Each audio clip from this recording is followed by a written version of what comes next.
The bowels of the herbivorous are 20 to 28 times the length of their body, and their stomach is more extended and of compound build. But the bowels of the frugivorous animals are 10 to 12 times the length of their body, and their stomach is somewhat broader than that of the carnivorous and has a continuation in the duodenum, serving the purpose of a second stomach.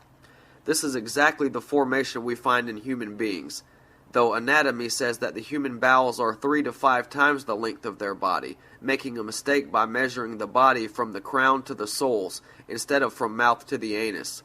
Thus we can again draw our inference that man is, in all probability, a frugivorous animal. By observation of the natural tendency of the organs of sense, the guidepost to determine what is nutritious and by which all animals are directed to their food, we find that when the carnivorous animal finds a prey, he becomes so much delighted that his eyes begin to sparkle, and he boldly seizes the prey and greedily laps the jetting blood, while on the contrary, the herbivorous animal refuses even his natural food, leaving it untouched if it is sprinkled with a little blood. His senses of smell and of sight lead him to select grass and other herbs for his food, which he tastes most delightfully. Similarly, with the frugivorous animal, we find that their senses always direct them to fruits of the trees and field. In men also, we find that their senses of smell, etc., never lead them to slaughter any animal. On the contrary, they cannot bear even the sight of it. Slaughterhouses are always recommended to be removed far from the towns. Men often pass strict ordinances forbidding the uncovered transportation of flesh meats. Can flesh then be styled as the natural food of man, when both his eyes and his nose are so much against it? Unless his senses are deceived by cooking with spices, salt, sugar, etc. On the other hand, how delightful do we find the fragrance of fruits, the very sight of which even makes the mouth water. It may also be noticed that various grains and roots possess an agreeable odor and taste, though faint, even when unprepared.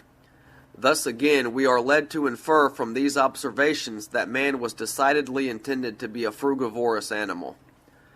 By the observation of the nourishment of the young, we find that milk is undoubtedly the food of the newborn babe. Abundant milk is not supplied in the breast of the mother if she does not take fruits, grains, and vegetables as her natural food.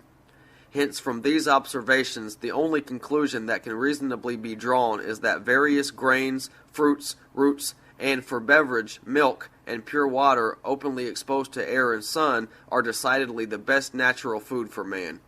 These being congenial to the system when taken according to the power of the digestive organs, well chewed and mixed with saliva, are always easily assimilated. Other foods are unnatural to men, and being uncongenial to the system are necessarily foreign to it. When these foods get access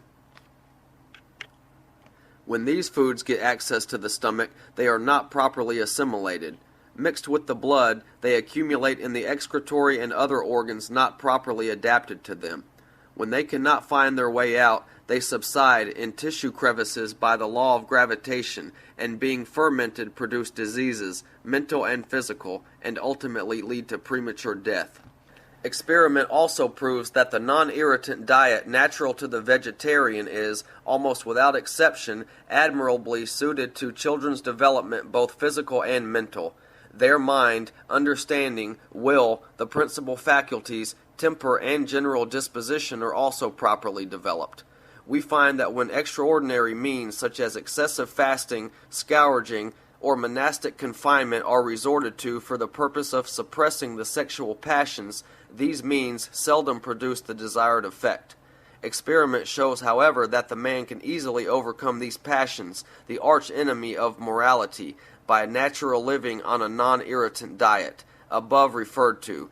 Thereby they get a calmness of mind, by which every psychologist knows is the most favorable to mental activity and to a clear understanding as well as to a judicial way of thinking.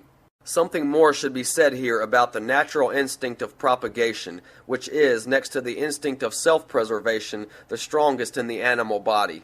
Sexual desire, like all other desires, has a normal and an abnormal or diseased state, the latter resulting only from the foreign matter accumulated by unnatural living as mentioned above. In the sexual desire, every one has a very accurate thermometer to indicate the condition of his health. This desire is forced from its normal state by irritation of nerves resulting from the pressure of foreign matter accumulated in the system, which is exerted on the sexual apparatus and is at first manifested by an increased sexual desire followed by the gradual decrease of potency. This sexual desire in its normal state makes man quite free from all disturbing lusts and operates on the organism, awaking a wish for appeasement only very infrequently.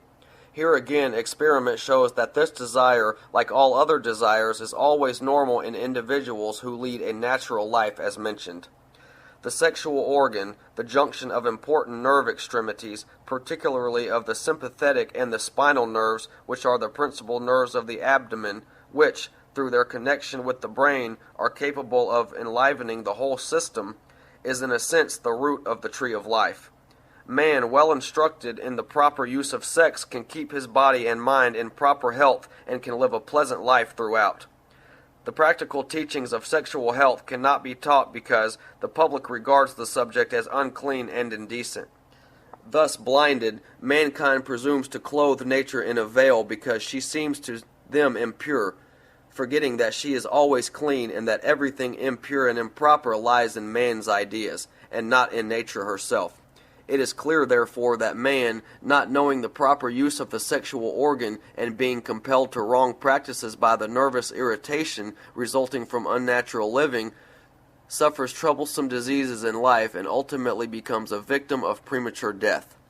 Secondly, about our dwelling place. We can easily understand when we feel displeasure on entering our crowded rooms after breathing fresh air on a mountaintop or an expanse of field or garden that the atmosphere of the town or any crowded place is quite an unnatural dwelling place. The fresh atmosphere of the mountaintop or of the field or garden or of a dry place under trees covering a large plot of land and freely ventilated with fresh air is the proper dwelling place for man according to nature. And thirdly, as to the company we should keep.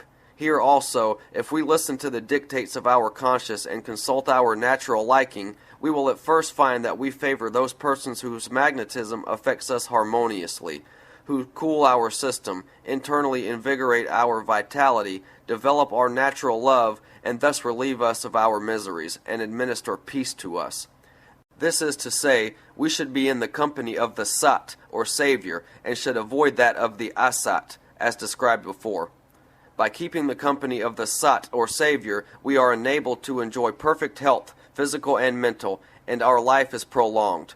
If, on the other hand, we disobey the warning of Mother Nature without listening to the dictates of our pure conscience, and keep the company of whatever has been designated as Asat, an opposite effect is produced, and our health is impaired and our life shortened. Thus, natural living being indispensable to the practice of yama, the ascetic forbearance as explained above, to make any attempt to practice yama without living naturally is altogether useless. Purity of mind and body being equally indispensable to the practice of niyama, the ascetic observance as explained above, every attempt should be made to attain that purity. Firmness of moral courage when attained removes all the obstacles in the way of salvation. These obstacles are of 8 sorts: hatred, shame, fear, grief, condemnation, race distinction, pride of pedigree, and a narrow sense of respectability, which are the meannesses of the human heart. By the removal of these obstacles, biratwam or mahatwam, magnanimity of the heart, comes in, and this makes man fit for the practice of asanam, remaining in steady and pleasant posture, pranayama, control over prana, involuntary nerves, and pratyahara, changing the direction of organs, the voluntary nerves, inward. These practices enable man to satisfy his heart by enjoying the objects of senses and are intended for garyasthashram, domestic life. Man can put the voluntary nerves into action whenever he likes and can give them rest when fatigued. When all of these nerves require rest, he sleeps naturally, and by this sleep all these voluntary nerves, being refreshed, can work again with full vigor. His involuntary nerves, however, irrespective of his will, are working continuously of themselves since his birth.